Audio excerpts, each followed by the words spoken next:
the question is, should a ger keep the laws of Sabbath? May they keep the laws of Sabbath? Is the person who is this person in the process of a conversion? Is that their destined? Is not their? So therefore, a person who does not intend to convert, they're not obligated to keep the Shabbos. And the consensus position is that we are to take Exodus 31 very seriously, and that is Shabbos in its observance of all the technical laws are only between God and Israel. And, so that's So a non-Jew could certainly keep Shabbos, but they would generally not keep it perfectly. There are some rabbis who feel that they should. I've heard that that some rabbis feel that there are, that today that all the people who are drawn to the people of Israel should keep the Shabbos, and I've heard that recently. So, but in traditional Jewish literature, a Gentile that keeps all the laws of Shabbos is in violation of Exodus chapter 31 and so on. So, but again, in recent years, I've encountered a number of rabbis who say, people who are not Jewish and have no intention of becoming Jewish should also can also observe the Sabbath.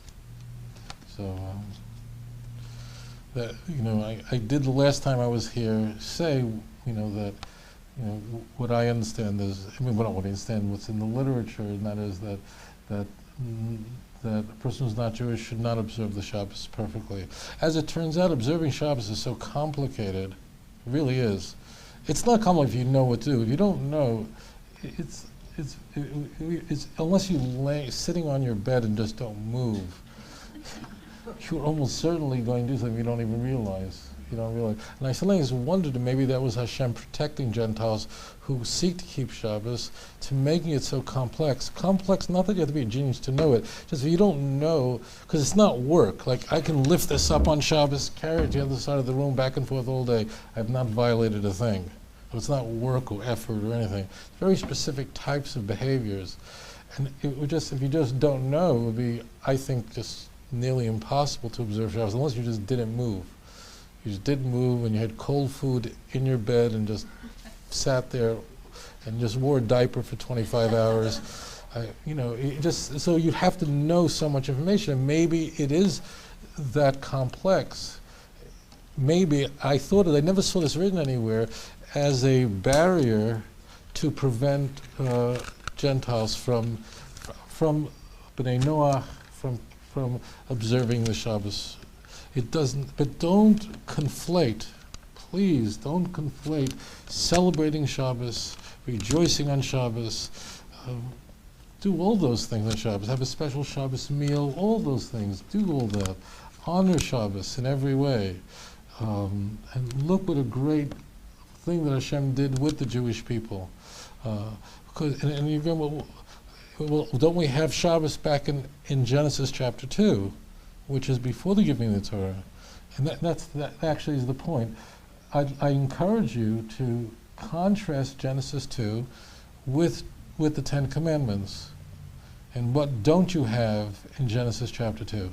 We have Shabbos is sanctified. God stopped working He rested on the seventh day. He stopped all the creative activity on the seventh day, and God made it holy. That's Genesis 2. But you'll also find that in Exodus 20. You'll also find that in Exodus 31.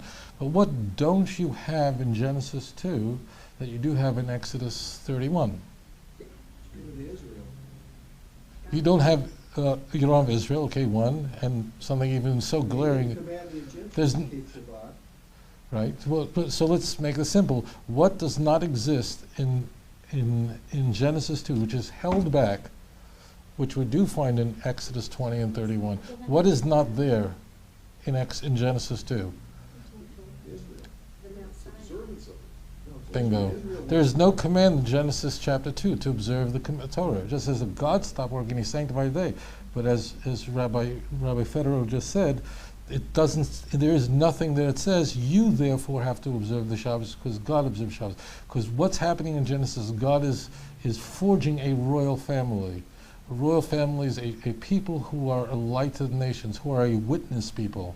And once you have a witness people, so then they can have Shabbos. And that's why on the other side of this, of finally producing a people, imperfect as they are, the 12 tribes, far from perfect, and we can see that in Genesis all over. We have a people that, but God is like, I can work with this.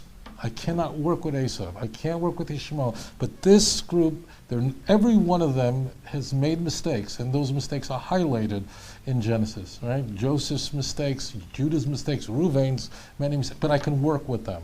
This is the group I can work with. And there's some people I can't. I just cannot work with them. So they can. Once that family, that priestly family, is then produced, we're okay. We're now. Then Hashem says, okay, now we're going to the commandments of Shabbos. So it's very clear in the text that Hashem has sanctified Shabbos. Shabbos is holy with or without Israel. And it's not that Israel keeps the Shabbos, but more that Shabbos keeps and preserves the Jewish people. But if you look at the two sides of the coin, you talk about pre-Israel, and then after the royal family is formed, we have Shabbos holy, of course, but no command for anybody to keep it. As soon as you have the royal family, immediately, now we're talking about observance to the Jewish people. And it very does specifically say, in Exodus 31, look at the text, it's Beini uvein b'nei Israel, God is speaking, it's between me and the children of Israel.